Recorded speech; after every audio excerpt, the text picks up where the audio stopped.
નમસ્કાર, હું પ્રવીણ. આજે રિયલ ડિબેટમાં કોવિડ પર ચર્ચા કરીશું. કોવિડથી મૃત્યુ આંક પર WHO જે અંદાજ મૂક્યો છે અથવા તો જે આંકડો ભારત માટે આપ્યો છે તેના પર ઘણા બધા સવાલો છે ભારત સરકારે, અને સાથે જ ભારત સરકાર તરફથી કેન્દ્રીય આરોગ્ય મંત્રાલયે પણ આ વાત નકારી છે. WHO પ્રમાણે ભારતમાં કોવિડથી 47 લાખથી વધુ લોકોના મોત થયા અને વિશ્વભરમાં આ આંકડો 14.9 કરોડ. અલગ અલગ તારણો આપ્યા છે WHO. હમણાં ટૂંક સમય પહેલા જ WHO ના વડા આવ્યા હતા જામનગર, ગુજરાતના મહેમાન હતા. હવે આ આંકડા બાદ વિવાદ શરૂ થઈ ગયો છે અને વિવાદ આમ તો કોવિડથી મૃત્યુ આંક એક્ઝેક્ટ કેટલો તેને લઈને ઘણી વખત ચર્ચાઓ થઈ, ચર્ચાઓ વચ્ચે સવાલો પણ થયા. પણ જે કારણો આપ્યા છે, જે પદ્ધતિથી આંકડો રજૂ કર્યો છે તેનાથી કેન્દ્રીય આરોગ્ય મંત્રાલય સહમત નથી. તેમનું પણ ઓપિનિયન આવી ગયું. અને બીજી વાત એ કે જો સરકારી આંકડાની વાત કરીએ, જે ઓફિશિયલ સત્તાવાર આંકડો છે, એ સત્તાવાર આંકડો છે જ્યાં સુધી ભારતની વાત કરીએ 5,24,000, તેનાથી 10 ગણો વધારે WHO આંકડો આપ્યો છે. વિશ્વમાં પણ આ જ પ્રકારની સ્થિતિ છે. અલગ અલગ કેટેગરીમાં આંકડાઓ મૂક્યા છે WHO. પણ આ પરિસ્થિતિ વચ્ચે જે ભારતે વાત કરી કે ખબર નહીં કેમ WHO રાજ્યો અને કેન્દ્ર શાસિત પ્રદેશોમાં જે આંકડાઓનો ઉપયોગ કર્યો અને સબમિટ કરેલા જે આંકડાઓ જે છે સરકારના, તેને અવગણવાનું કામ કેમ કર્યું, એ સવાલ પણ ભારત સરકાર તરફથી કેન્દ્રીય આરોગ્ય મંત્રાલય તરફથી પૂછાયો. અને WHO જે 17 રાજ્યોના ડેટાનો ઉપયોગ કર્યો તેના સામે પણ આપત્તિ દર્શાવી. તો આજે ખરેખર ચર્ચા કરવી જરૂરી છે કે શું કોવિડથી જે આંકડો આવ્યો, શું વિશ્વમાં સૌથી વધુ મૃત્યુ ભારતમાં છે અથવા તો અલગ અલગ દેશોમાં જે આંકડાઓ અપાયા છે. અને હજુ તો ચોથી લહેરની આશંકાઓ વચ્ચે આપણે થોડા દિવસો અગાઉ જ ચર્ચા કરી. તો આ આંકડા પર ખરેખર દલીલો તો થઈ શકે, દલીલો થઈ રહી છે, પણ આપણે લોજિકલી વાત કરવી છે. ખરેખર આંકડાઓનું કેલ્ક્યુલેશન આપણે જે ફોર્મેટ હિસાબથી સત્તાવાર જે રીતે જાહેર કર્યું, કઈ રીતે થયું, WHO કઈ રીતે આંકડાઓનું સંકલન કર્યું અને જે દલીલો અપાઈ રહી છે, કે જે ફોર્મેશન અપાઈ રહ્યું છે, તેના વિશે ચર્ચા કરવી છે. અને આ ચર્ચામાં 3 ખાસ મહેમાન આપણી સાથે જોડાશે. ડોક્ટર જયનારાયણભાઈ વ્યાસ આપણી સાથે જોડાશે, એમ્બેસેડર ડોક્ટર કેતન શુક્લા આપણી સાથે જોડાશે, અને સિનિયર તબીબ ડોક્ટર વસંતભાઈ પટેલ પણ આપણી સાથે જોડાશે. તમામનું સ્વાગત છે. વ્યાસજી, આપથી શરૂઆત કરીએ. જે આંકડો આવ્યો છે 1 જાન્યુઆરી 2020 અને ડિસેમ્બર 31, 2021 દરમિયાન, જે સત્તાવાર આંકડો WHO ના મોડેલ પર આધારિત કોવિડથી જે મૃત્યુ આંક છે વૈશ્વિક સ્તરે 14.9 કરોડ, એટલે કે જે સત્તાવાર આંક છે તેનાથી તો બહુ મોટો છે ભારતના સંદર્ભમાં પણ અને વિશ્વના સંદર્ભમાં પણ. હવે આના પાછળનું કારણ શું, જે WHO આંકડો મૂક્યો છે? આપણે તો સરકાર તરફથી જવાબ પણ અપાયો, પણ આપ કયું કારણ માનો છો આ આંકડા પાછળ? એ પહેલા આપણે સતત 2 વખત આપણી આ રિયલ ડિબેટની સભામાં વર્તારો કર્યો છે કે આ દેશ ભયંકર વીજ કટોકટી તરફ જઈ રહ્યો છે. એ ખોટો પડ્યો હોત તો વધારે આનંદ થાત, પણ એ સાચો પડી રહ્યો છે. અને જૂના પાવર પ્લાન્ટને સરકારે ચાલુ કરવાનું કહ્યું હોય તો એની એફિશિયન્સીથી માંડીને એને ચાલુ કરતા કેટલો સમય લાગશે, આ બધી જ બાબતો એ મોટો પ્રશ્નાર્થ ઉભું કરે છે. એટલે આપણે લેટ અસ હોપ એન્ડ પ્રે, આપણે એવી અપેક્ષા રાખીએ, ભગવાનને પ્રાર્થના કરીએ, કારણ કે એ જ સૌનો રક્ષણાર્થ છે એવું આપણને શીખવાડવામાં આવે છે. તો આ કટોકટી હજુ આગળ વધશે. એ આજની તારીખે આપણે જો કરવું હોય અનુમાન તો કરી શકાય. કેટલીક જગ્યાએ ડિસ્ટર્બન્સ પણ થશે, કારણ કે ઓરિસ્સાના કાંઠે વાવાઝોડું ટકરાવાનું છે. એટલે આવનાર સમયે વીજ પુરવઠા માટે જરા તકલીફ વાળો રહે. તો એક બાજુ કારણ છે કે આજ પેનલ આપણી રિયલ ડિબેટની એને આગાહી કરી હતી આજથી મહિના પહેલા કે કોલસાની તંગીના કારણે ગુજરાતમાં, આપણે ગુજરાત પૂરતા સીમિત હતા કારણ કે ગુજરાત ઉપર ફોકસ હતા, ગુજરાતમાં વીજ પુરવઠાની તંગી ઊભી થાય અને દેશમાં પણ એને પગલે પગલે બ્લેકઆઉટની સ્થિતિ સર્જાય, કાસ્કેડ ટ્રિપિંગ થાય તો નવાઈ પામવા જેવું નહીં હોય. આજે રિયલ ડિબેટમાં કરેલી આગાહી કમનસીબે સાચી પડી રહી છે. મને એનો જરાય આનંદ નથી. મારા દેશને મુશ્કેલી પડે, મારા દેશની પ્રજાને મુશ્કેલી પડે, નુકસાન થાય, એ સામે ભારત દેશના કોઈ પણ નાગરિકને રાજીપો ના હોય, પણ એટ ધ સેમ ટાઈમ તમે જ્યાં સુધી મુશ્કેલીનું કારણ નથી જાણતા ત્યાં સુધી એ મુશ્કેલીને તમે હલ પણ નથી કરી શકતા. એટલે કોઈ પણ મુશ્કેલી હોય તો એને 3 પગલે માપવી પડે. પહેલું એનો સ્વીકાર. તમે એમ કહો કે મુશ્કેલી છે જ નહીં, મને તો તાવ આવ્યો જ નથી, ને આમ 102 ડિગ્રી 103 ડિગ્રી શરીર ધગધગતું હોય તો એ બહાદુરી કહી શકાય, પણ મુશ્કેલી આગળ વધવાની નિશાની છે, અસ્વીકાર હકીકતોનો. ત્યાર પછીની વાત છે કે કન્ટીજન્સી પ્લાનિંગ શું કર્યું આપણે આવનાર સમયમાં ખરાબમાં ખરાબ પરિસ્થિતિ આવે. પ્લાનિંગનો પાયાનો સિદ્ધાંત છે કે આપણે પ્લાન કોઈ પણ કરીએ તો એ વર્સ્ટ સિચ્યુએશન માટે કરીએ છીએ અને હંમેશા આશા રાખીએ તો સારામાં સારી પરિસ્થિતિ માટે રાખીએ. એટલે આ બીજું પગલું છે, think of the worst and plan for the best.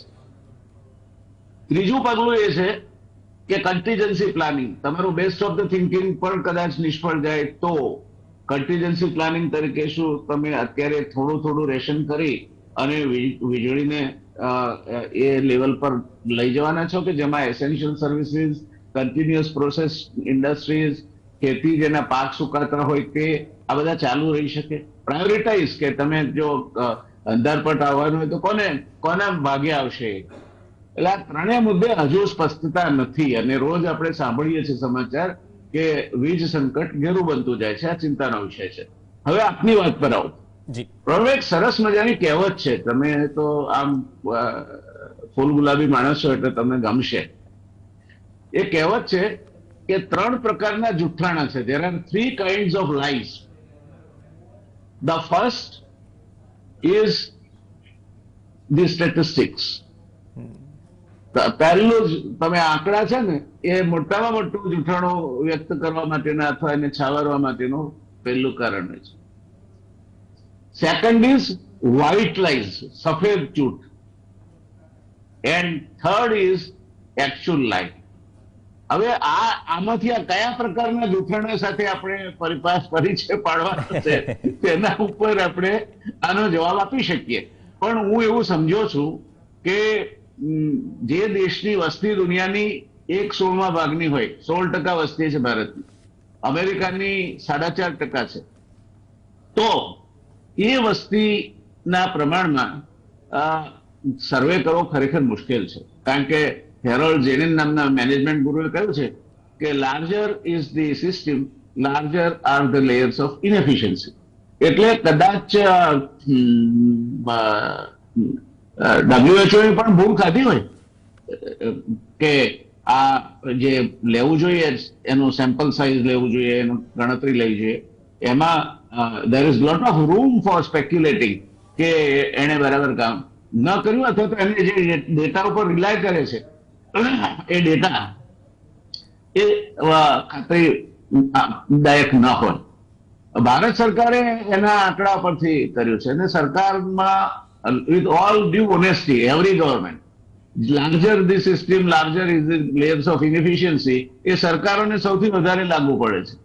એટલે ત્યાં પણ બધું સહી સલામત છે એવું આપણે જ્યાં સુધી ચકાસીએ નહીં ત્યાં સુધી ખબર ના પડે.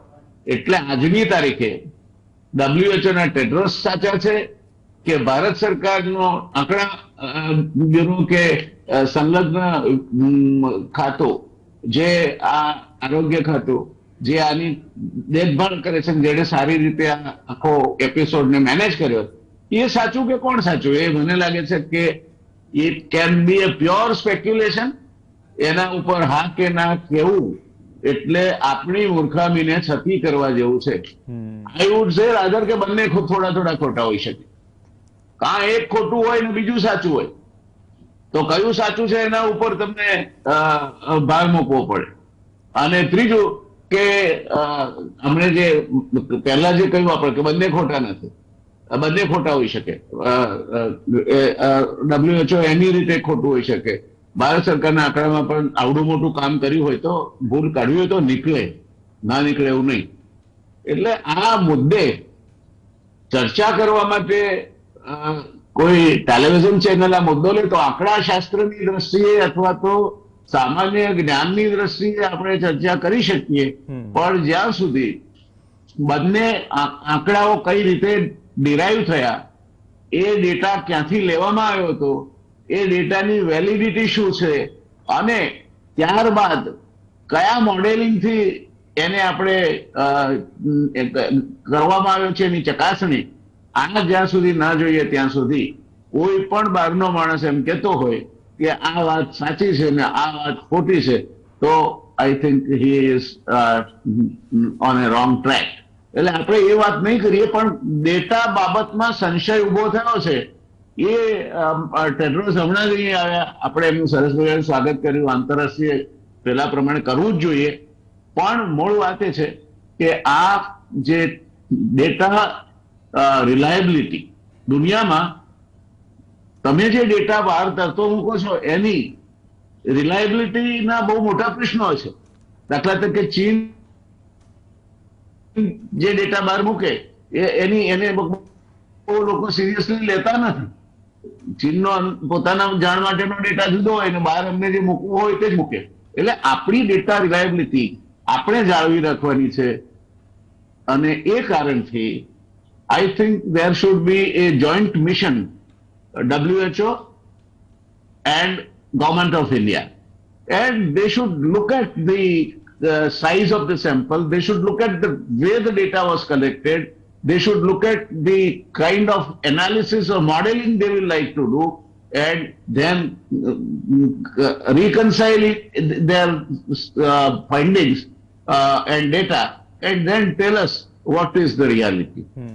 જ્યાં સુધી આ ના કહેવામાં આવે ત્યાં સુધી હું માનું છું કે એના ઉપર ચર્ચા કરવી એ એક અજ્ઞાનતાની નિશાની છે, એટલે એ નહીં કરાય.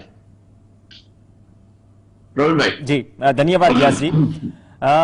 કેતનભાઈ, જે વ્યાસજીએ વાત કરી આમાં શું એક્ઝિટ ને એક્ઝેક્ટ ઘણી વખત પોલ આવતા હોય છે ને શબ્દનો તો ચલો ઉપયોગ ન કરવો જોઈએ, પણ જે ડેટાની વાત કરવામાં આવી રહી છે ભારતના સંદર્ભમાં, વિશ્વના સંદર્ભમાં, હવે WHO એ કોરોના કાળમાં જે મૃત્યુ થયા તેની સંખ્યા અને મહામારીમાં જો ન આવી હોત મહામારી તો કેટલા મૃત્યુ થયા હોત એ બે તફાવત તરીકે આંકડો કાઢ્યો છે. અને જે સામે જે ભારતે વાંધો ઉઠાવ્યો છે, સાહેબ આપની પાસેથી એ સમજીશું કે જે લોજિક WHO આપી રહ્યું છે ને જે ભારતે વાંધો ઉઠાવ્યો છે સેમ્પલિંગ અને આંકડાઓની બાબતમાં, એક્ઝેક્ટ છે શું?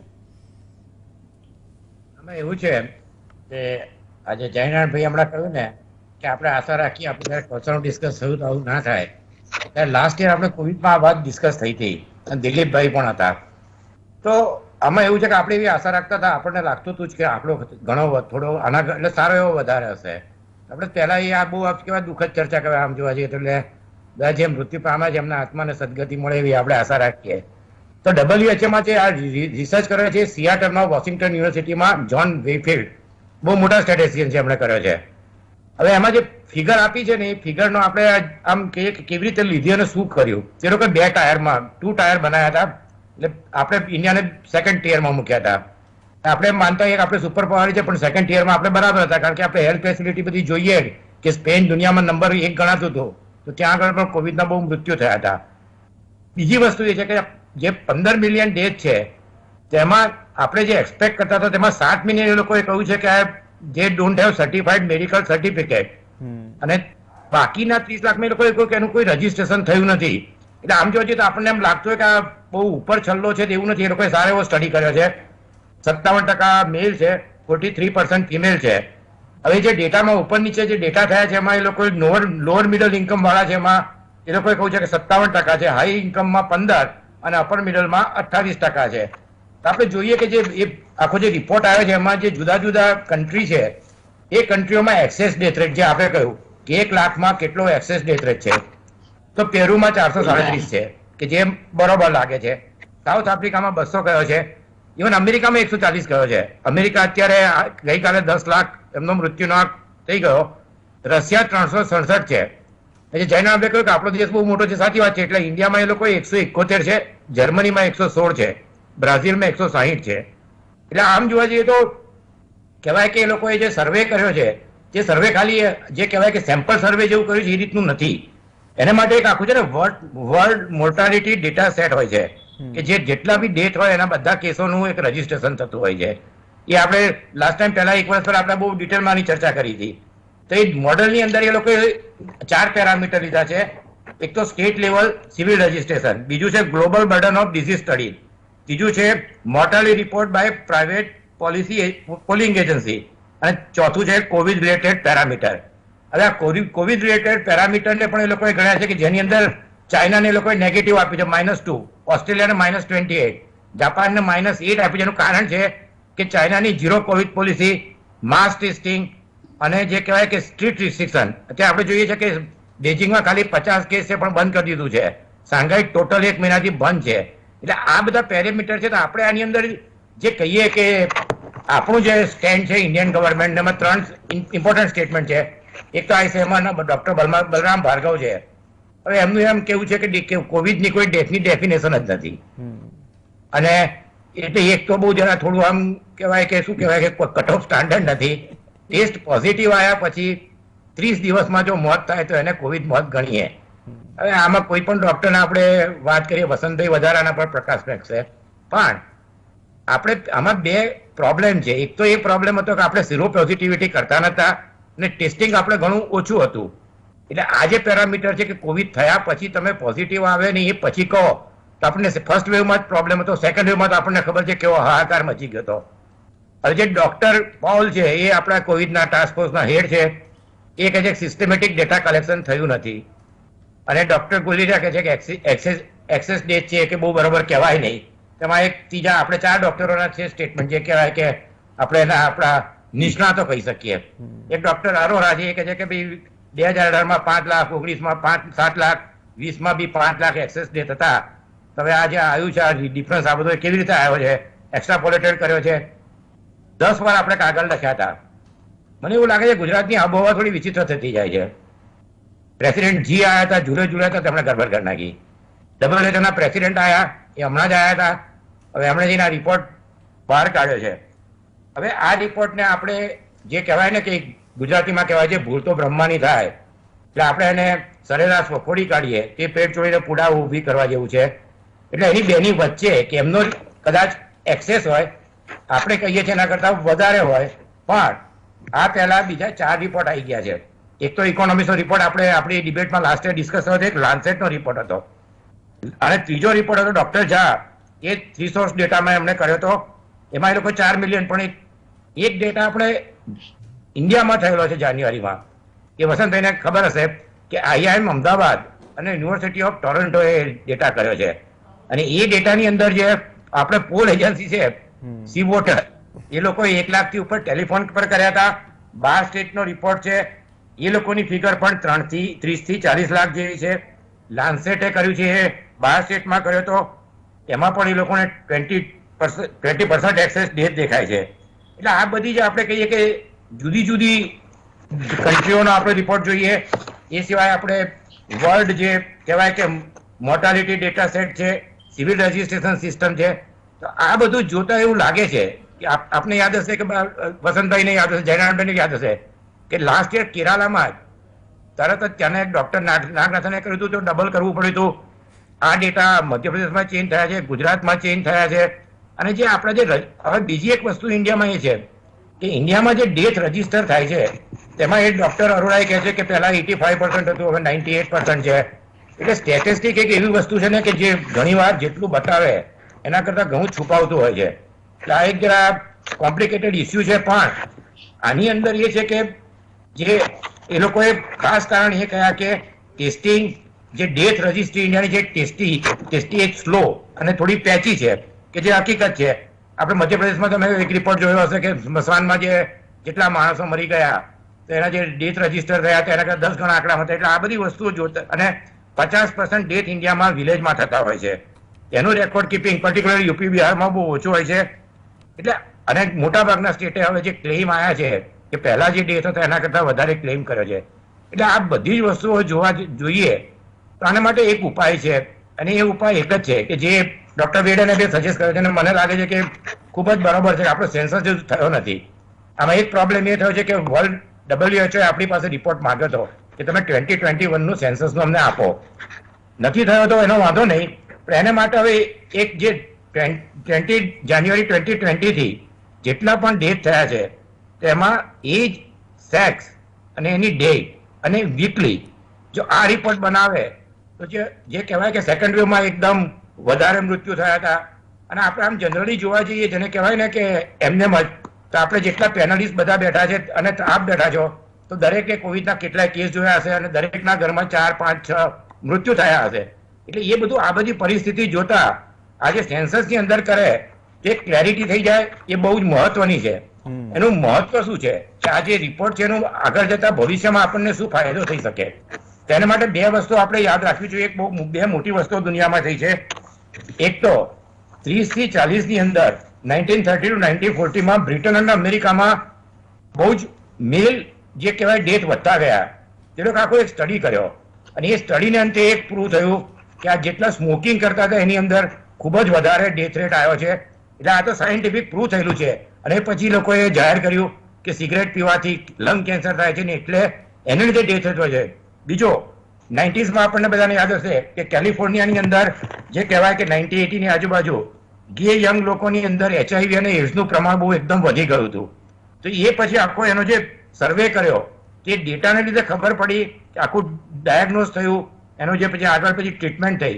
તો આની લીધે આપણને બે વસ્તુની એક તો ખબર પડે કે ભવિષ્યમાં આની અંદર શું કરવું જોઈએ, અને બીજી વસ્તુ એ કે વેક્સિનેશનની કેટલી ઇફેક્ટ આવી, અને ત્રીજી એક ઇમ્પોર્ટન્ટ વસ્તુ જે વસંતભાઈ વધારે કહેશે કે જે લોંગ કોવિડ છે હજુ સુધી લોંગ કોવિડમાં કોઈ બહુ એટલો બધો સ્ટડી થયો નથી, પણ અત્યારે અમેરિકા અને બ્રિટનમાં કે ઘણી જગ્યાએ લીવર ઇન્ફેક્શન નીકળ્યા છે, લીવર ટ્રાન્સપ્લાન્ટ કરવા પડ્યા છે.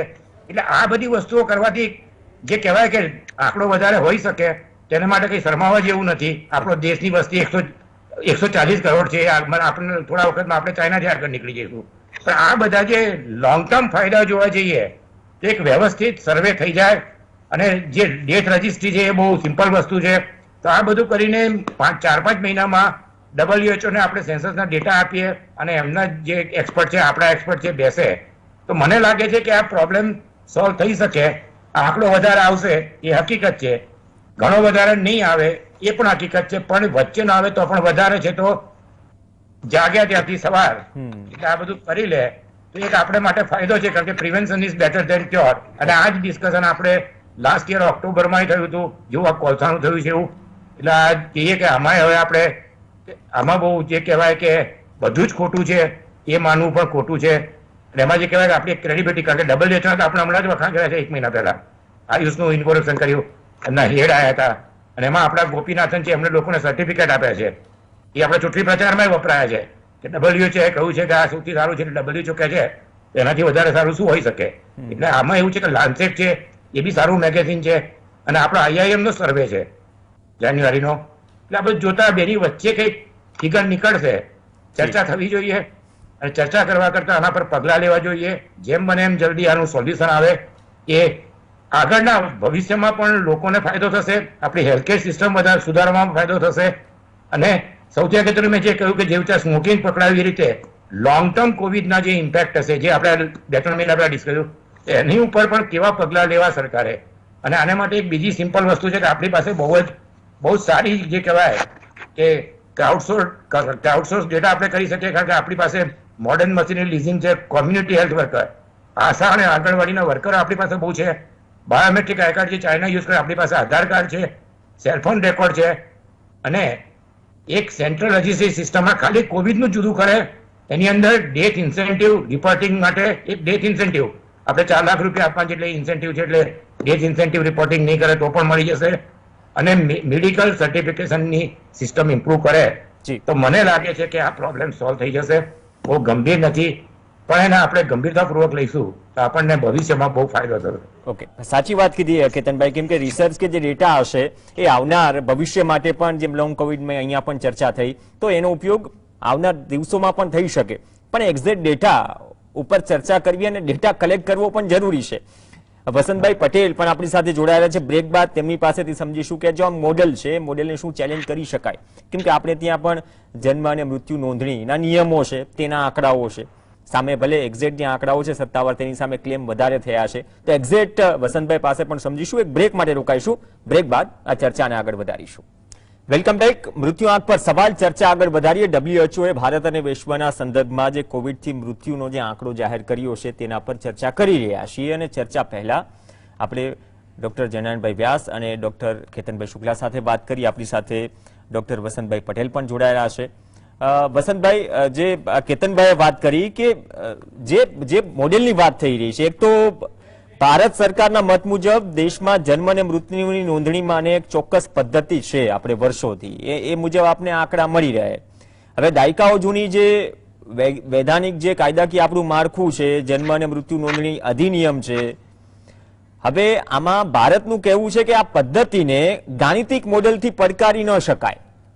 શું આપ આ વાતથી સહમત છો? હવે ભારત દેશમાં જે ડેથ રિપોર્ટિંગ છે અને બર્થ રજીસ્ટ્રેશન ને ડેથ રજીસ્ટ્રેશન, એમાં સિવિલ રજીસ્ટ્રેશન સિસ્ટમ એ હમણાં જે 2020 ના આંકડા બહાર પાડ્યા અને 2011 થી 2020 નો આખો ગ્રાફ છે, એમાં સારવાર નહીં મળવાથી જે મૃત્યુ થયા છે એ જે ટોટલ મૃત્યુનો 45% છે. 2019 માં 26.36 લાખ હતા સારવાર નહીં મળવાથી મૃત્યુનો આંકડો, અને 2020 માં 36.52 લાખ છે. 2020 જાન્યુઆરીમાં આપણા ત્યાં પહેલો કેસ કોરોનાનો આવ્યો અને 2021 માં આપણા ત્યાં કોરોનાની સેકન્ડ વેવ હતી. એટલે સરકાર જ્યારે 2021 ના આંકડા રજૂ કરશે CRS માં, અને એ 2020 અને 21 નો ડિફરન્સ એ ખૂબ મોટો હશે. જે આ ડિફરન્સ આપણે જોઈ રહ્યા છીએ 19-20 નો, એના કરતા 2020-21 વચ્ચે ખૂબ મોટો તફાવત હશે. અને કોરોનાના કારણે અનરજિસ્ટર્ડ કેસ, આપણે પહેલા તો સિસ્ટમ કેવી હતી કે એન્ટીજન જે ટેસ્ટ કરીએ અને RT-PCR, એટલે એન્ટીજન ટેસ્ટ ને આપણે ક્યાંય રેકોર્ડ પર લીધા નથી કોરોનાના કેસના. આપણે પ્રોબ્લેમ ત્યાંથી શરૂ થયો છે. સરકારે ફક્ત ઓનલાઈન RT-PCR જે રજીસ્ટર થતા હતા કેસ, એનું જ રેકોર્ડિંગ કરેલું છે. બીજો સ્ટેપ એવો આવ્યો કે કોઝ ઓફ ડેથ શું લખવું.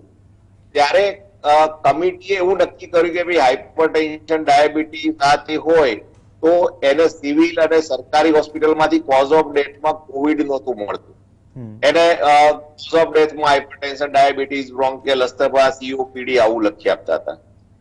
અને આના કારણે પણ ઘણા બધા જે મૃત્યુ થયા છે એમના સ્વજનોને ડેથ સર્ટિફિકેટ કોરોનાના મળ્યા નથી.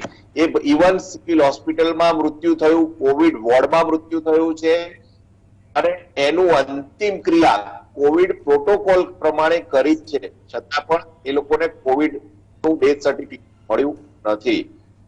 અને જ્યારે આપણે જે સરકાર દ્વારા જે મદદ સહાયની વાત છે એ 4 લાખ હતી, પરંતુ હવે 50,000 આપવાની વાત છે. એ 4 લાખ નથી સાહેબ, કેતનભાઈ સાહેબ, એ હવે 50,000 નો આંકડો આવી ગયો છે. એમાં ગુજરાતની જ વાત કરીએ આપણે તો 10,890 સમથિંગ ડેથ આપણે ઓન રેકોર્ડ પર હતા. ત્યારે એની સામે 1 લાખથી વધુ, આ છેલ્લો આંકડો મારી પાસે નથી પણ મારી જોડે આંકડો તો એમાં 1 લાખથી વધુ લોકોના ફોર્મ ભરાઈ ગયા છે. એમાંથી ઘણા બધા લોકોને 50% થી ઉપર લોકોને સહાય પણ ચૂકવાઈ ગઈ છે. એટલે આ જે આંકડો છે 50,000 ની જે સહાયનો આંકડો, સરકાર મારી દ્રષ્ટિએ 2023 ના મિડમાં રજૂઆત કરશે, પ્રજા સમક્ષ મૂકશે કે અમે આટલા લાખ પોપ્યુલેશન ને 50,000 લેકે આટલા કરોડની સહાય કરી. ત્યારે જ કદાચ WHO અને ભારતીય જનતાને કોરોનાના કોઝ ઓફ ડેથ અને કોવિડ ડેથનો સાચો આંકડો જાણવા મળશે એવું મારું માનવું છે. ત્યાં સુધી WHO અને આપણે બધાએ વોચ એન્ડ વેઇટ કરવાની પરિસ્થિતિમાં છીએ. અને મોટી વસ્તુ એ છે કે આપણું જે મોડેલ છે ડેથ રિપોર્ટિંગનું, આપણે ગ્રામ્ય લેવલે કોઈના મૃત્યુ થઈ જાય તો એ સીધા પંચાયતમાં મૃત્યુનો દાખલો લખાઈ આવે કે ભાઈ અમારા મૃત્યુ થઈ ગયા. હવે એમાં ક્યાંય ડોક્ટરી સર્ટિફિકેટ આપણા ત્યાં મોટા ભાગના કોઝ ઓફ ડેથમાં હોસ્પિટલ સિવાય જે ડેથ થતા હોય છે ઘરે, એમાં કોઝ ઓફ ડેથના કોઈ મેડિકલ સર્ટિફિકેટ LIC ની પોલિસી સિવાય કોઈ પણ લોકો લેવા આવતા નથી. અને આવું કોઈ આપણે ત્યાં પરમેનન્ટ કે કમ્પલ્સન એવું નથી કે ભાઈ તમે ડોક્ટરી સર્ટિફિકેટમાં કોઝ ઓફ ડેથ લખાઈને આવો. એના આધાર ઉપર આપણા ઇન્ડિયામાં એનાલિસિસ થાય એવી કોઈ સિસ્ટમ નથી. જે હોસ્પિટલાઇઝ ડેથ થાય છે એના માટે જ આ સિસ્ટમ છે કોઝ ઓફ ડેથની અને ડેથ સર્ટિફિકેટ નું જે ફોર્મ છે એ ફિલઅપ કરવાની. એટલે આપણા ત્યાં આવનારા સમયમાં સરકારશ્રીએ આ સિસ્ટમને ઇમ્પ્લિમેન્ટ કરવી જોઈએ રૂરલ એરિયામાં અને અર્બન એરિયામાં પણ કોઝ ઓફ ડેથ માટેની. તો જ આપણે ચોક્કસ કોઝ ઓફ ડેથ સાથેનું એનાલિસિસ કરી શકીશું. અને મેઇન વાત છે કોરોનાની કોવિડ ડેથની, તો એ તો આપણને એક જ આંકડો ફાઇનલ ક્યારે મળશે કે સરકારે 50,000 લેખે કેટલા લાખ લોકોને સહાય કરી એ આંકડો ભારત સરકાર જ્યારે રજૂ કરશે પ્રજા સમક્ષ ચૂંટણી પહેલા, ત્યારે જ આપણને જાણકારી મળશે અને એનો ફાયદો કે ગેરફાયદો સરકારને થાય છે કે નહીં એ સમય બતાવશે. ઓકે વ્યાસજી, ગ્રામ્ય સ્તરમાં કે શહેરી વિસ્તારોમાં શું સમસ્યા હતી એ તો વસંતભાઈએ વાત કરી, કેતનભાઈએ પણ વાત કરી કે ડેટા અને રિસર્ચ હોય તો આવનાર સમયમાં આપણે આ પ્રકારનું સંકટ સામે લડવા માટે જેમ લોંગ કોવિડની પણ ચર્ચા થઈ, આપણે એના પર ડિબેટ પણ કરી. પણ એ જ વાત WHO ના ડાયરેક્ટર કહી રહ્યા છે કે દુનિયામાં વધુ મૃત્યુઆંક બતાવવાનો તેમનો ઈરાદો નથી, પણ સ્વાસ્થ્ય ક્ષેત્રે મજબૂત આરોગ્ય માહિતી પ્રણાલી જરૂરી છે અને તે થકી જ આરોગ્ય સેવાઓને ટકાવી રાખે એવી વધુ સ્થિતિસ્થાપક આરોગ્ય પ્રણાલીમાં રોકાણ કરવું પડશે, જેથી મહામારી જેવું જે સંકટ આવે ત્યારે વૈશ્વિક આરોગ્ય ક્ષેત્ર વધુ કાર્યક્ષમ રહે. આ માટે સ્થાનિક સરકારી તંત્ર વધુ મજબૂત હોવું જોઈએ. હવે ભારતને જે અનુભવ થયો એ અનુભવ અંગે શું કહેશો ડ્યુરિંગ કોવિડ, અને એ બાદ પણ આપણને થયો જ રહેવો છે? પહેલી વાત તો એ છે કે ડોક્ટર વસંતભાઈએ જે કહ્યું તેની સાથે મહદઅંશે હું સંમત છું. આપણે જાણીએ છીએ કે આપણે ત્યાં કોઈ પણ વિષય કૃષિથી માંડીને આરોગ્ય સુધી જ્યાં વેલિડ એન્ડ વેરીફાઈડ ડેટાની વાત આવે ત્યાં we are a weak performer. એમના પછી આ કોઝ ઓફ ડેથ વાળું જે એમણે કહ્યું એ પણ મારા ધ્યાનમાં પણ આવ્યું છે કે કોઝ ઓફ ડેથ આ નહીં આ લખો, અને તે સ્મશાનના સ્ટાફ સુધી એ તમને બદલાવે. એટલે આ પરિસ્થિતિમાં મને લાગે છે કે ભારતે કોઈ શરમ નહીં રાખવી જોઈએ.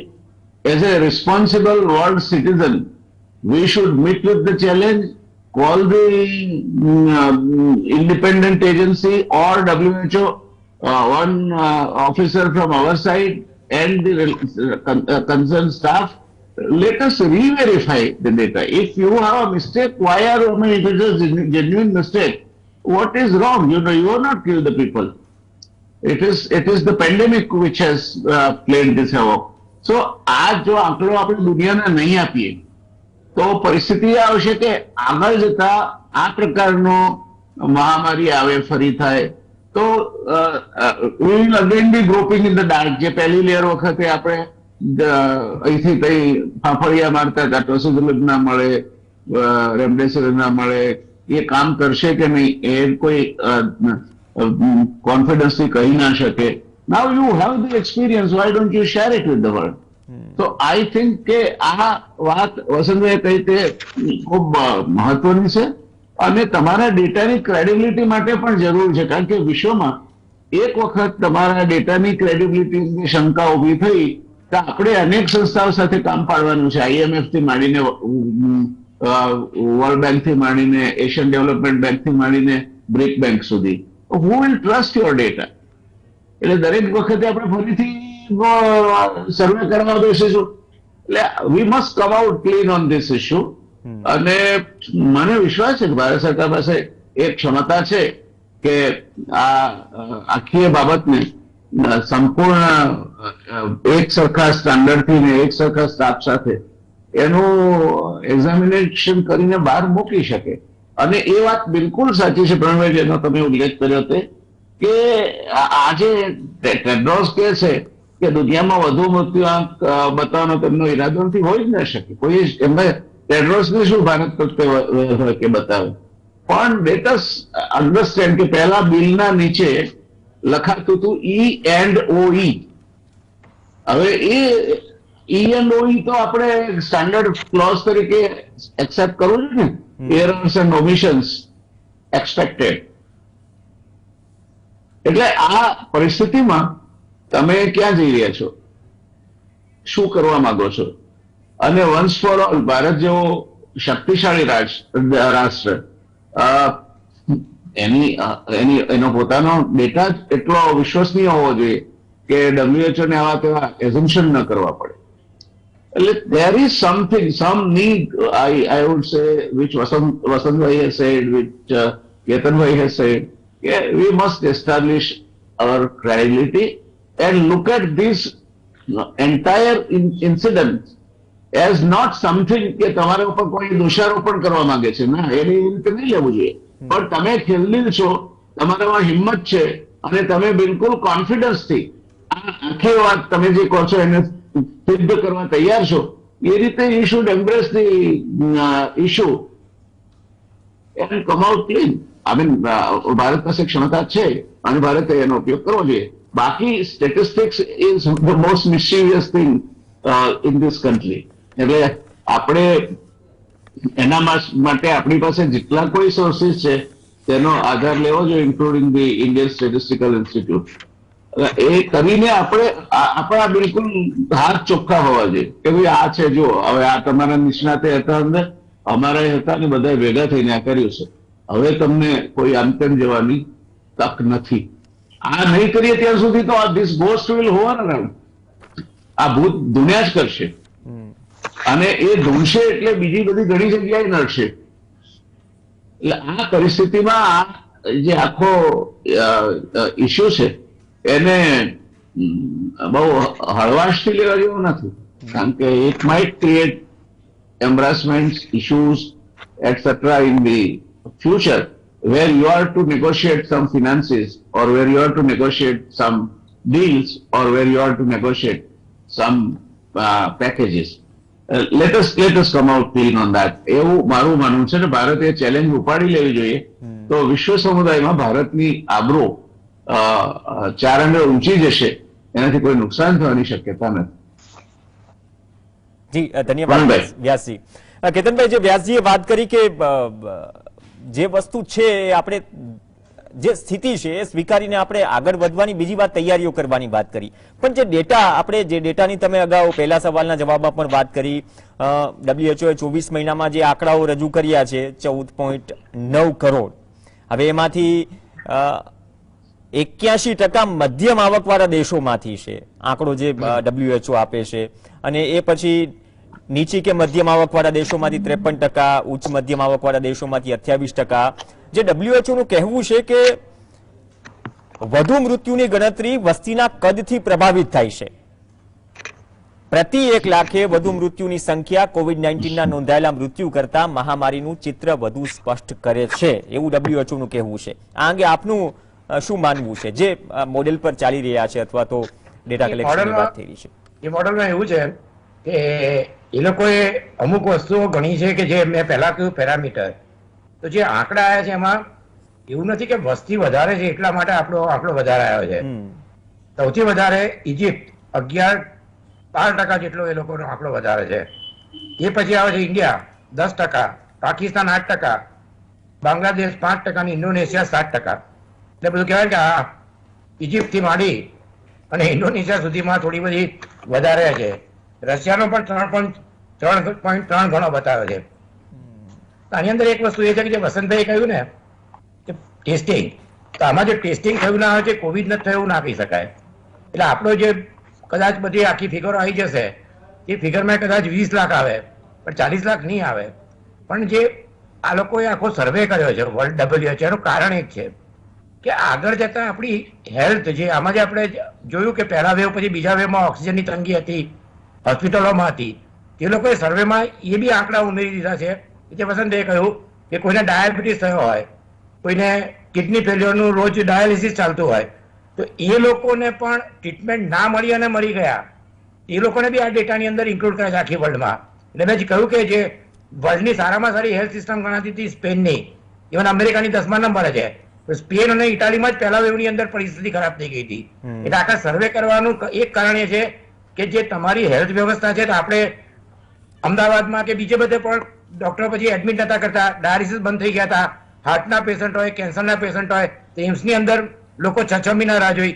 તો આ જે બધી પરિસ્થિતિ છે એમાં ના થાય એટલે અમે 3 વસ્તુ આવશે કે એક તો ટેસ્ટિંગ ઓછું થયું છે, બીજી વસ્તુ એ છે કે જે મરી ગયા છે તેમાં કારણ, એટલે કારણ ના લખ્યું હોય પણ એની અંદર પ્રાઇમરી હેલ્થ સેન્ટરમાં કોઈ પેરાસિટામોલ લેવા ગયો હોય યુપી કે બિહારમાં, તો એ પણ એ વખતે તો બધા કોવિડના જ હતા મોટા ભાગના. એટલે આ બધી વસ્તુ વ્યવસ્થિત કરી અને રિપોર્ટ બનાવશે, કારણ કે જો રિપોર્ટ એકવાર બન્યા પછી બી આપણે કહીએ કે 25 લાખ વધારે મરી ગયા, તો આખો જે સ્ટડી કર્યો છે સ્ટડી બહુ આમ જે કહેવાય ને કે બહુ ડિટેલમાં વ્યવસ્થિત સ્ટડી થયેલો છે. આ જે પેરુ ને બધા કન્ટ્રી છે, ઇજિપ્ત, એ બધા કન્ટ્રીમાં પ્રોબ્લેમ થયા હતા, કોલંબિયામાં મોર્ગની અંદર જગ્યા નથી, એટલે એમણે જે આખો સ્ટડી કર્યો છે એટલો બધો. જનરલી યુએન અને WHO ની ફિગરો થોડી વધારે હોય છે કારણ કે લોકોને ફંડિંગ મળતું હોય છે, પણ આટલું આમાં જે આ જે એપિડેમિક છે, પેન્ડેમિક, એમાં એ લોકોએ કામ થોડું વ્યવસ્થિત કર્યું છે આને સ્ટડીમાં. અને મહત્વનું કારણ એ છે કે આગળ જે તમારી હેલ્થ સિસ્ટમ, આપણે જે ડોક્ટરની સંખ્યા છે ઇન્ડિયાની, એ મારા ખ્યાલથી ઘણા દેશો કરતા, સાઉથ એશિયાના દેશો કરતા પણ ઘણી ઓછી છે. ડોક્ટર સારા છે, હોસ્પિટલ આપણી સસ્તી છે, પણ આપણી જે વ્યવસ્થા છે એ જેટલા વેન્ટિલેટર જોઈએ, ઓક્સિજન જોઈએ, એટલે આ સ્ટડીનો બેઝિક પર્પઝ એ છે કે ખરાબ દેખાડવા માટે નથી, એ કારણ કે મેલિસિયસ એન્ડ ફોલ્સ આ એટલા માટે છે કે આગળ જતા ભવિષ્યમાં જો કોઈ પેન્ડેમિક હોય કે કોઈ પરિસ્થિતિ થાય, એટલે આ કરવા માટે આપણને જે એક તો રજીસ્ટ્રેશન આપણે ત્યાં ડેટનું થાય છે, એ સિવાય પ્રાઇમરી હેલ્થ સેન્ટર આપણે ત્યાં ખૂબ જ છે અને દરેક ત્યાં આગળ હજુ એ કોવિડમાં એ લોકોએ કામ કર્યું છે. એટલે ડોક્ટર અને પ્રાઇમરી હેલ્થ સેન્ટરના વર્કરોએ સારું કામ કર્યું છે. એટલે આ બધા ડેટા આપણને સ્મશાનમાંથી, કબ્રસ્તાનમાંથી, એ સિવાય પ્રાઇમરી હેલ્થ સેન્ટરમાંથી, હોસ્પિટલોમાંથી મને લાગે છે કે એનો 3-4 મહિનામાં કરી લઈએ સારું, કારણ કે સ્ટેટિસ્ટિકમાં ઇન્ડિયા આઝાદી પછી ખૂબ જ વ્યવસ્થિત અને આપણા સ્ટેટિસ્ટિશિયન ખૂબ જ સારા ગણાતા હતા, મહાલ નોબિસ ને બધા આખી દુનિયામાં ફેમસ હતા. એટલે સ્ટેટિસ્ટિક આપણે જેટલું સારું સાચું આપીએ એ આપણી જે ક્રેડિબિલિટી, વિશ્વાસનીયતા રહેવી જોઈએ, અને એમાં ફાયદો આપણને જ છે, કોઈ નુકસાન છે નહીં. અને જે કહ્યું આપણે બસંતભાઈએ કે 4 લાખ, તો 4 લાખ હમણાં મારા ખ્યાલથી કોઈ પાર્ટીએ જાહેર કર્યું છે કે અમે 4 લાખ આપી, ચૂંટણી આવશે એટલે. હવે જો સંખ્યા વધી ગઈ તો મને લાગે છે કે પહેલેથી જ ખબર હતી કે સંખ્યા વધી ગઈ તો 4 લાખના 50,000 થઈ ગયા, તો આપણે 8 વડે તો સીધું જ ગુણી નાખો તો એ વાંધો નહીં આવે. એટલે જે આખું બજેટ છે એ મારા ખ્યાલથી 4 લાખમાંથી 50,000 એનું કારણ કે સરકારને પણ ખબર છે કે આંકડા વધારે આવશે.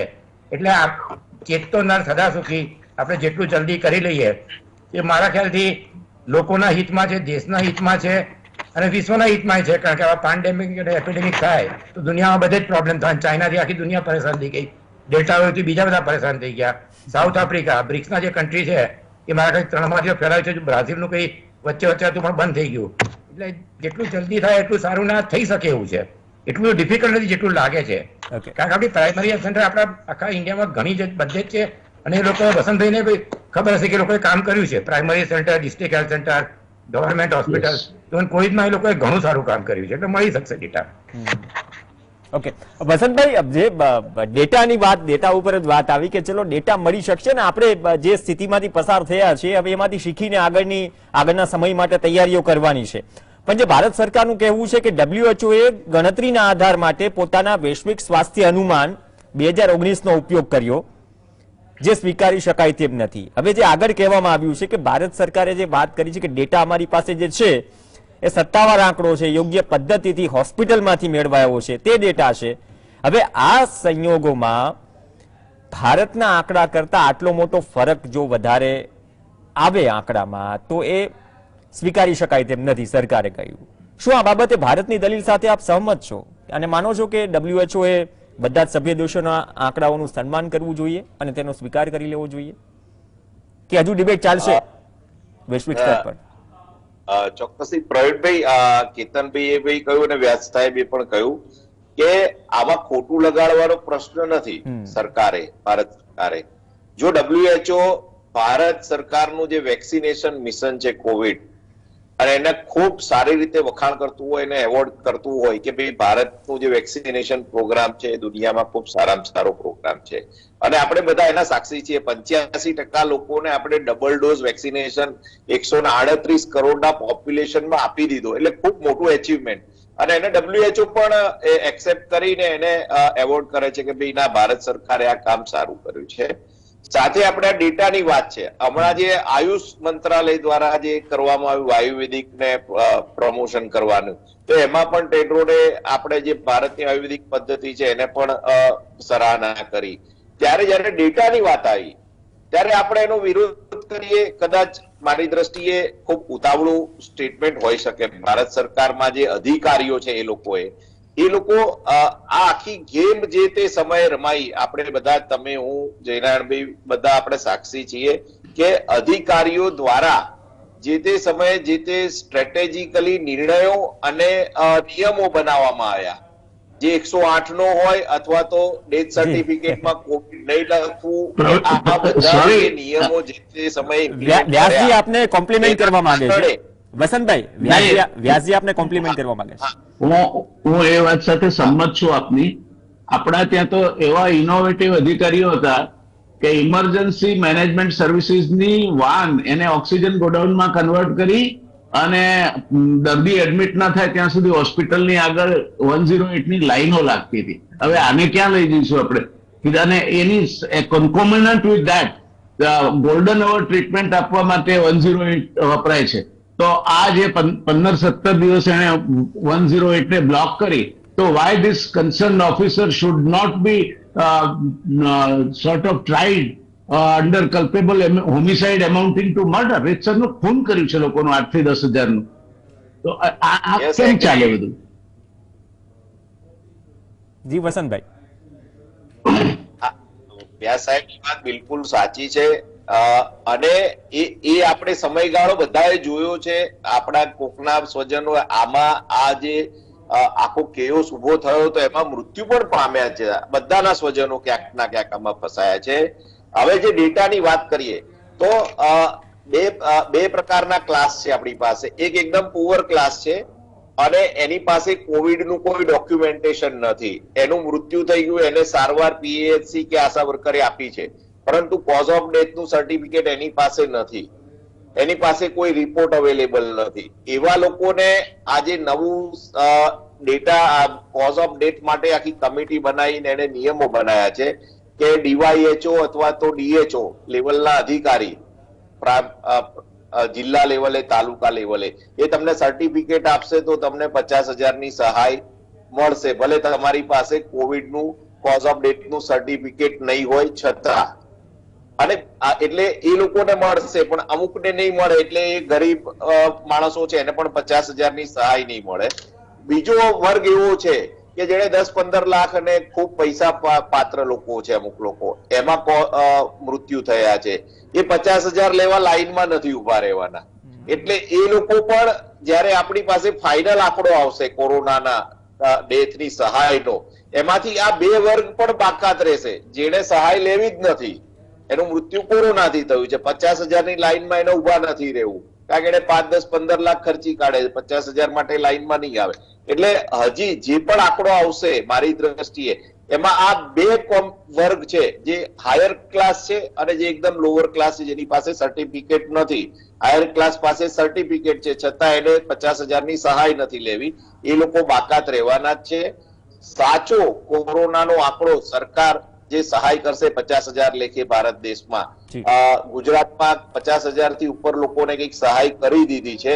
જે આંકડો આપણી પાસે 10,000 નો, જો 10,890 નો, જો સહાય તમે 50,000 ને કરી દીધી, મતલબ કે તમે 50,000 નો આંકડો સ્વીકારી લીધો અત્યાર સુધી. બીજા ઘણા બધા ફોર્મ અત્યારે સ્ક્રુટિનીમાં છે. અને આપની ચેનલમાં એક પ્રવક્તા હતા પાર્ટીના, ભારતીય જનતા પાર્ટીના, એમણે એવું કહ્યું કે આપણી સરકારે, ગુજરાત સરકારે 1,000 થી 1,500 કરોડ રૂપિયા કોવિડ મૃત્યુ સહાય માટે રાખ્યા છે. એટલે મેં એમને તરત કહ્યું, મેં 1,000 કરોડ ભાગ્યા 50,000 કરોડ તો 2 લાખ તો ગુજરાત સરકાર પણ એક્સપેક્ટ કરી રહી છે કે ભાઈ એટલા ડેથ થયા હશે. એટલે આપણે wait and watch, cross the finger, આપણે રાહ જોઈએ 2023 ના આ જ ગાળાની મે જૂનમાં ત્યારે કદાચ પ્રજા સમક્ષ સાચો આંકડો અને WHO ને પણ સરકાર સાચો આંકડો આપી દેશે એવી એક આશા રાખીએ સરકાર પાસે. ઓકે, જે કંઈ પણ આવશે આંકડો કે વોટેવર જે રિસર્ચ કે જે ડેટા આવશે તો કામનો છે ને દેશ માટે, વિશ્વ માટે. વ્યાસજી, આપ કન્ક્લુડ કરો, કેમ કે આજે આંકડા અને રિસર્ચ પર જ ચર્ચા છે અને આપણને એક કાર્ડ પણ યાદ અપાવ્યો તમે જે 108 ની લાઈનો અને મિસમેનેજમેન્ટની ચર્ચા કરી અને કદાચ આ શો જોઈ રહેલા દરેક દર્શક ને એ સમય પણ યાદ આવી ગયો હશે કે એવી પરિસ્થિતિમાંથી આપણે પસાર થયા છીએ. ફરીથી એવું ન થાય એના માટે આપણી પાસે એક્ઝેક્ટ જમીની સ્તરની માહિતી હોવી પણ જરૂરી છે. વસંતભાઈ, ચૂંટણી પહેલા 2023 ના જૂન કે સપ્ટેમ્બરમાં મળશે બધાને. ઓકે, એ વાતની મને બહુ વ્યાજબી લાગે છે. નહીં, હું બીજું કહેતો હતો કે આજે આપણી પાસે બંને વિશિષ્ટ ખ્યાત અને ક્વોલિફાઈડ ડોક્ટર સાહેબો છે અને કેતનભાઈ માથે તો આક્ષેપ મૂકી શકાયો છે કે જે દેશમાં ડાક્ટરોની તંગી છે એમાં માઇક્રોબાયોલોજી ભણ્યા, MD થયા અને પછી જતા રહ્યા. તો અમારે આવા જ ડાક્ટરો પેદા કરવા તો શું કરવાનું? Anyway, this is on the lighter vein. જયનારાયણભાઈ, રઘુરામ રાજન છે, આપણે ખુરાનાને 400 રૂપિયાની જોબ નથી મળી, ઇન્ડિયામાં લોકલ પ્રાઇસ મળ્યું. આપણા ઇન્ડિયામાં ખોટો કન્સેપ્ટ છે. તમારે અમારી ફી ટોટલ 5000 રૂપિયા જ હતી, મેં બહુ ખર્ચો નથી કર્યો. અરે આ તમારે જવાબ નથી આપવાનો, પણ અને ક્યાં જવાબ આપવાનો છે તમારે? તમારે તો આને કન્ક્લુડ કરવાનું છે આજના ડિસ્કશન. એટલે I have passed on the baton to you. કેતનભાઈ, હા, કન્ક્લુડ કરીએ. આપની પાસે દોઢ મિનિટ છે. આપણે કન્ક્લુઝનમાં હું એ જ કહું છું કે એક તો આ જે ડેટા છે ને એ મળી શકશે. આમાં એક્સ્ટ્રાપોલેશન સ્ટેટિસ્ટિકમાં થતું હોય છે, એટલે આમાં આપણે એને માટે બહુ એ ના કરવું જોઈએ. WHO 10 કોવેરિયન્ટ વાપર્યા છે, એટલે જે વસંતભાઈ કહે છે કે પૈસાવાળા જશે નહીં, ગરીબોના હશે નહીં, એટલે જયારે ડેટા છેલ્લે બી જે રિપોર્ટ આવશે ને એની અંદર આ બધા ફેક્ટર ગણવામાં આવતા. સ્ટેટિસ્ટિક, બાયોસ્ટેટિસ્ટિક્સ આખી એક જુદી જ જોબ છે. એ લોકો આખું બધું કરીને પછી કરતા હોય છે. એટલે મને લાગે છે કે 20-25 લાખ આવે. ઓલરેડી ગુજરાતમાં જે રીતે બધા સ્ટેટમાં 7 થી 8 ગણા આંકડા આવવાના શરૂ થઈ ગયા છે. એટલે આપણે ટોટલ મૂકીએ તો 5 લાખ તો આપણે પોતે માનીએ છીએ, તો 25-30 લાખ થાય મને વાંધો નથી લાગતો. અને જયનાભાઈ કહ્યું ને કે ડોક્ટર, તો આ તો અમેરિકા અને યુરોપમાં એક સારી વસ્તુ છે કે તમે ડોક્ટર બનીને પછી તમે સીધા તમારે એન્જિનિયર બનો તો એન્જિનિયર બનો. આ રઘુરામ રાજન ઇકોનોમિક્સ બની ગયા, IIM ના ધંધા છે, લોયર બન્યા. આપણે તો એક સિસ્ટમ છે કે તમે જે માં ઘૂસી ગયા એટલે તમારો અંત આવી ગયો. મારો સારા સબ્જેક્ટ હિસ્ટ્રી એન્ડ ફિલોસોફી છે. એટલે આપણે ઇન્ડિયામાં જે કહેવાય કે સ્ટેટિસ્ટિક્સના સારામાં સારા જે આપણી સંસ્થા છે, હમણાંની તો ચાલતી નથી એટલી બધી, એ છે થોડા ડોક્ટરો છે, પછી આશા વર્કરની બધું કરીને વ્યવસ્થિત કરશે તો મને લાગે છે રિપોર્ટ 6 મહિનામાં આપણે આપી શકીએ. અને જેટલો જલ્દી આપીએ એટલું વધારે સારું. કારણ કે પણ મને જે વસંતભાઈની વાત વધારે વ્યાજબી લાગે છે કે 23 સપ્ટેમ્બર ઓક્ટોબરમાં 50,000 રૂપિયા દરેક જણને મળશે, એમના ખાતામાં ડિજિટલ મળી જશે. એટલે એ હજુ આ હવે મને લાગે છે કે રહેશે થોડા વખત સુધી.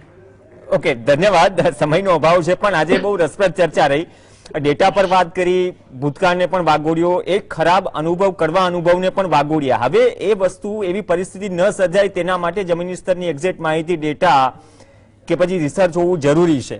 જે આપવામાં આવ્યું છે કદાચ તેને કમ્પેર પણ કરી શકાય, આવનાર સમય માટે તૈયારીઓ પણ કરી શકાય. બટ હા, ડિબેટનો ઇસ્યુ છે અને કદાચ આ મુદ્દો થોડો લાંબો ચાલશે વૈશ્વિક સ્તર પર. ન માત્ર ભારતના ડેટા છે પરંતુ વિશ્વના અન્ય દેશોના પણ ડેટા છે. અને હજુ કોવિડની ચોથી લહેરનું સંકટ ટળ્યું નથી. આ ફાઇનલ વર્ડ સાથે આ ડિબેટને સમાપ્ત કરીએ, કેમ કે આ પ્રકારે કોવિડ પર હજુ ભવિષ્યમાં મળવાનું થશે અને આ પ્રકારે ચર્ચા કરવી જરૂરી પણ છે આવા વિષય પર. ધન્યવાદ ડોક્ટર જયનારાયણભાઈ વ્યાસ, ડોક્ટર કેતનભાઈ શુક્લા અને ડોક્ટર વસંતભાઈ પટેલ રિયલ ડિબેટમાં જોડાયા. આ સાથે ચર્ચામાં હાલ બસ આટલું જ. નમસ્કાર.